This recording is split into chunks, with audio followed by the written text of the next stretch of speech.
내 고초와 재난 곧 쑥과 담즙을 기억하소서. 내 마음이 그것을 기억하고 내가 낙심이 되오나 이것을 내가 내 마음에 담아두었더니 그것이 오히려 나의 소망이 되었사옴은 여호와의 인자와 긍휼이 무궁하심으로 우리가 진멸되지 아니함이니이다. 이것들이 아침마다 새로우니 주의 성실하심이 크시도소이다. 심령에 이르기를 여호와는 나의 기업이시니 그러므로 내가 그를 바라리라 하도다. 기다리는 자들에게나 구하는 영혼들에게 여호와는 선하시도다. 사람이 여호와의 구원을 바라고 잠잠히 기다림이 좋도다. 사람은 젊었을 때에 멍에를 매는 것이 좋으니 혼자 앉아서 잠잠할 것 주께서 그것을 그에게 메우셨음이라. 그대의 입을 땅의 티끌에 댈지어다. 혹시 소망이 있을지로다. 자기를 치는 자에게 뺨을 돌려대 치욕으로 배불릴지어다. 이는 주께서 영원하도록 버리지 아니하실 것임이며 그가 비록 근심하게 하신 자심에 따라 긍휼히 여기실 것임이라. 주께서 인생으로 고생하게 하시며 근심하게 하심은 본심이 아니시로다. 땅에 있는 모든 갇힌 자들을 발로 밟는 것과 지존자의 얼굴 앞에서 사람의 재판을 굽게 하는 것과 맨성사를 억울하게 하는 것 다 주께서 기쁘게 보시. 주의 명령이 아니면 누가 이것을 능히 말하여 이루게 할 수 있으랴. 화와 복이 지존자의 입으로부터 아니하느냐. 같이 읽습니다. 살아있는 사람은 자기 죄들 때문에 벌을 받나니 어찌 원망하랴. 아멘. 예레미야 애가 3장의 주어로 나오는 나는 지금 굉장히 고통스럽습니다. 특별히 그 고난이 여호와께로부터 오는 진노로 인한 것이기 때문에 더 고통스럽습니다. 사실은 사람이 작정하고 달려들어서 괴롭게 하고 스토킹을 해도 죽을 맛일진데 지금 3장의 주어인 나는 여호와께서 작정하고 내게 달려든다. 하나님이 작정하고 나를 괴롭게 한다라고 말하죠. 어제 본문이지만 이해를 돕기 위하여 1절을 보시면 여호와의 분노의 매로 말미암아 고난당한 자는 나로다. 하나님의 분노의 매로 맞고 있다. 3절 종일토록 손을 들어 자주자주 나를 치시는도다. 그러니까 실은 이 저자는 하루 종일 매로 자신을 때리시는 분이 하나님이라고 말하죠.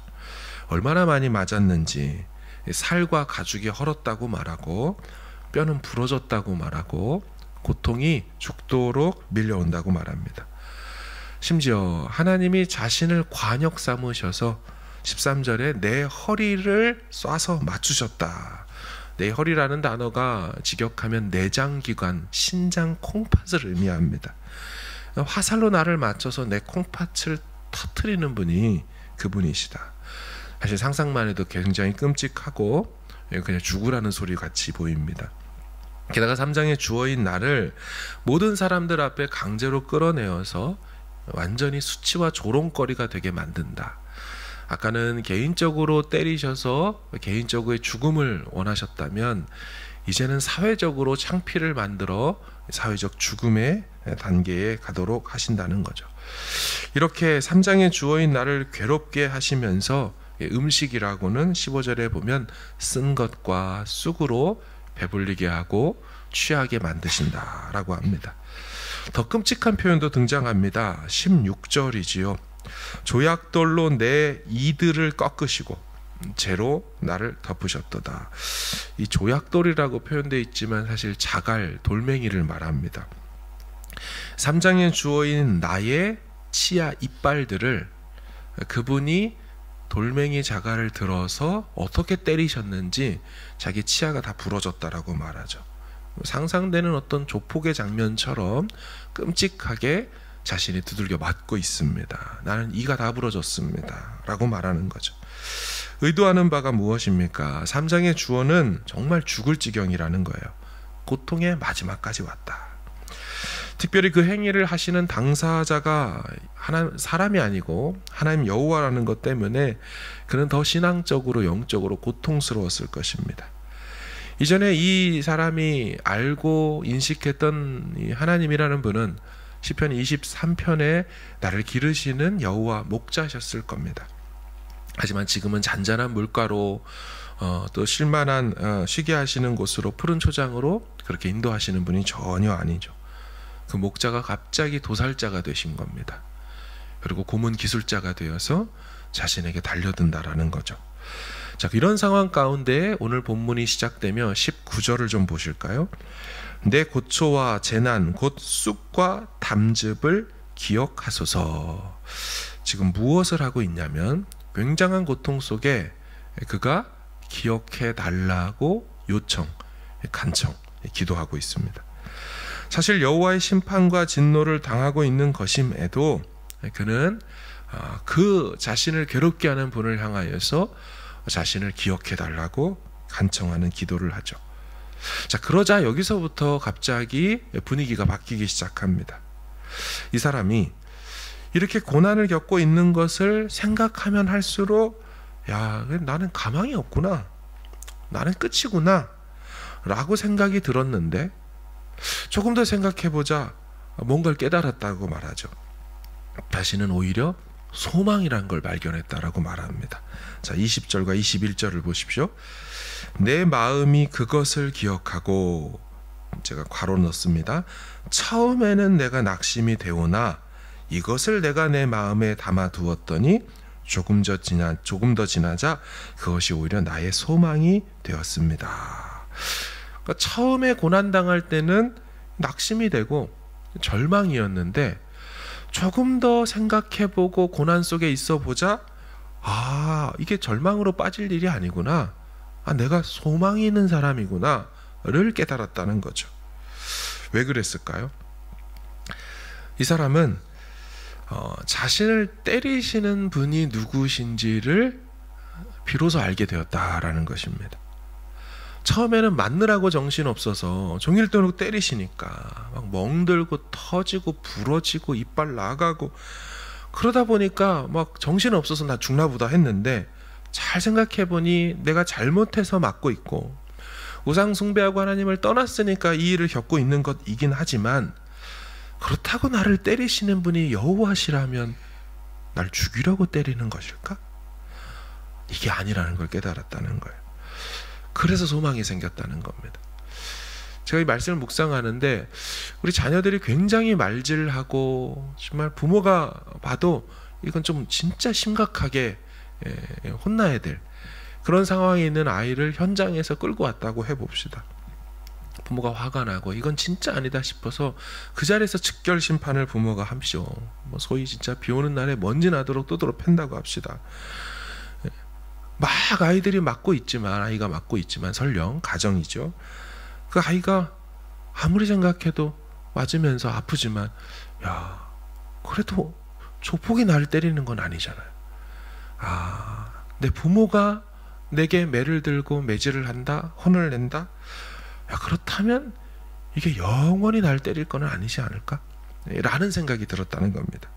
그래서 21절, 22절을 보십시오. 21절, 이것을 내가 내 마음에 담아두었더니 그것이 오히려 나의 소망이 되었사옴은 22절, 여호와의 인자와 긍휼이 무궁하심으로 우리가 진멸되지 아니함이니이다. 여러분, 인자와 긍휼이 복수형입니다. 그 여호와께서 베푸시는 인자들과 긍휼들이 계속되고 있다는 복수형 표현이죠. 그래서 23절, 이것들이 아침마다 새로우니 주의 성실하심이 크시도소이다. 여러분, 무슨 말입니까? 무엇이 영원하다는 거예요? 이 사람의 고백이 여호와의 진노와 매질이 영원하다는 거예요? 여호와의 인자와 긍휼하심이 영원무궁하다는 거예요? 당연히 후자죠. 인자와 긍휼입니다. 그래서 이 3절에 나라는 존재가 내리는 결론이 22절 하반절에 그렇다면 내가 진멸되지는 않겠구나, 내가 살아날 소망이 어느 때인가는 오겠구나. 이 사람은 하나님의 성품을 묵상하며 소망을 얻었던 것이죠. 그래서 이 사람이 더 담대하게 이런 말도 합니다. 31, 32, 33. 이는 주께서 영원하도록 버리지 아니하실 것임이며 그가 비록 근심하게 하시나 그의 풍부한 인자하심에 따라 긍휼히 여기실 것이다. 33절 주께서 인생으로 고생하게 하시며 근심하게 하심은 본심이 아니시로다. 아멘. 참 청년 시절에 굉장히 많은 위로를 받았던 한 구절의 말씀이죠. 교회 섬길 때 담임 목사님께서 고난 중에 우리가 있다 할지라도 그 고난이 설령 하나님이 나를 때리는 고난이라 할지라도 주께서 인생으로 고생하게 하시는 것이 그분의 본 마음이 아니다. 그분을 오해하지 말라고 그렇게 그 당시 이런 책 제목이 있었거든요. 하나님, 저는 당신께 실망했습니다. 굉장히 많은 사람들이 공감하면서 그 책을 샀더랬죠. 시인도 한때는 하나님이 나의 하나님이 맞나 라고 생각이 들었지만 그 고난 속에서 정신 차리고 생각해 보니 그분 나를 때리시는 분이 여호와시라면 그분의 인자와 긍휼이 더 크지. 나의 잘못으로 인한 그분의 진노가 설령 더 클까. 나의 하나님 여호와가 나를 정말 끝장내려고 이 심판을 내리시는 것이 아니라는 것을 나를 돌아오라고 다시금 정신 차리고 그 죄악된 길로 다시 가지 말라고 그렇게 지금 이 일들이 일어나는구나를 깨달았던 것이죠. 그래서 이 3장의 나라는 존재가 무엇을 외칩니까? 24, 25, 26을 보십시오. 내 심령에 이르기를 여호와는 나의 기업이시니 그러므로 내가 그를 바라리라 하도다. 기다리는 자들에게나 뭘 기다리겠어요? 하나님의 이 고통의 때가 끝날 것을 기다리는 자에게나 구하는 영혼들에게 여호와는 선하시도다. 사람이 여호와의 구원을 바라고 잠잠히 기다림이 좋도다. 아멘. 29절도 보세요. 그대의 입을 땅에 티끌에 댈지어다. 혹시 소망이 있을지로다. 이 장면이 무엇입니까? 입술을 땅에 티끌에 대려면요 굉장히 부복하고 엎드려야 합니다. 그렇죠? 입을 땅바닥에 대려면 아주 겸손하게 그분 앞에 바짝 엎드러진 자세를 취해봐라. 혹시 소망이 있지 않겠느냐. 하나님이 분명히 불쌍히 여기시고 겸비함과 겸손함의 자세를 보고 은혜와 긍휼을 베풀어 주실 것이다. 이 사람이 이렇게 누군가를 향하여 또 권면까지 하고 있습니다. 사랑하는 여러분, 이 사람은 정말로 하나님이 누구신지를 바라보고 상황을 처음엔 봤지만 이제 그걸 뛰어넘어 하나님 그분의 성품에 집중했습니다.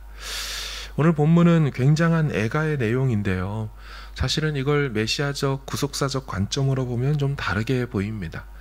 그냥 볼 때는 3장의 주어가 그냥 나라는 존재, 시인일까, 예레미야일까, 아니면 이스라엘과 예루살렘을 말하는 것일까 또 생각이 되지만 이 애가의 내용들은 후에 예수님 이야기로 연결이 되지요. 19절을 보시면요.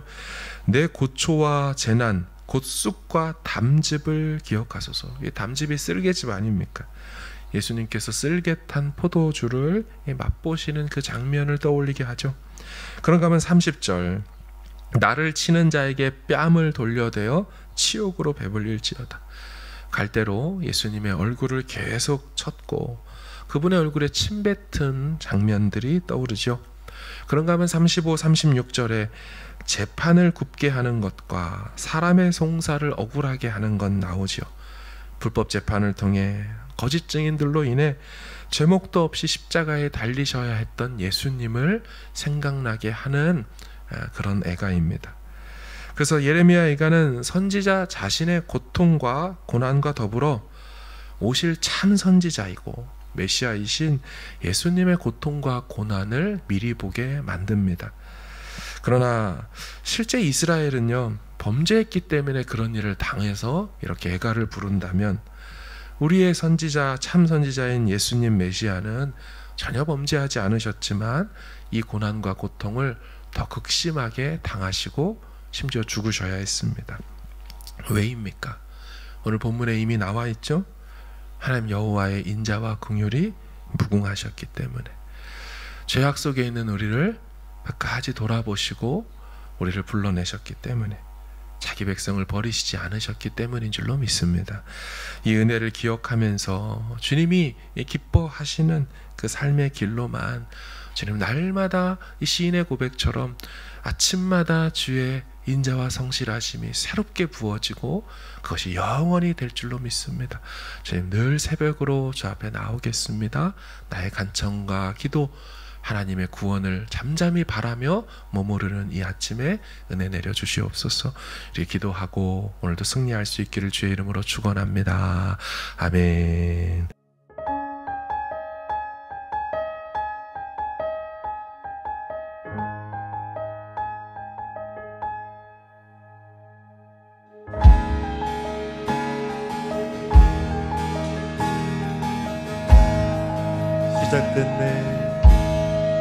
시작됐네 우리 주님의 능력이 나의 삶을 다스리고 새롭게 하네 자유하네 죄와 사망으로부터 나의 삶은 변하고 나 충만한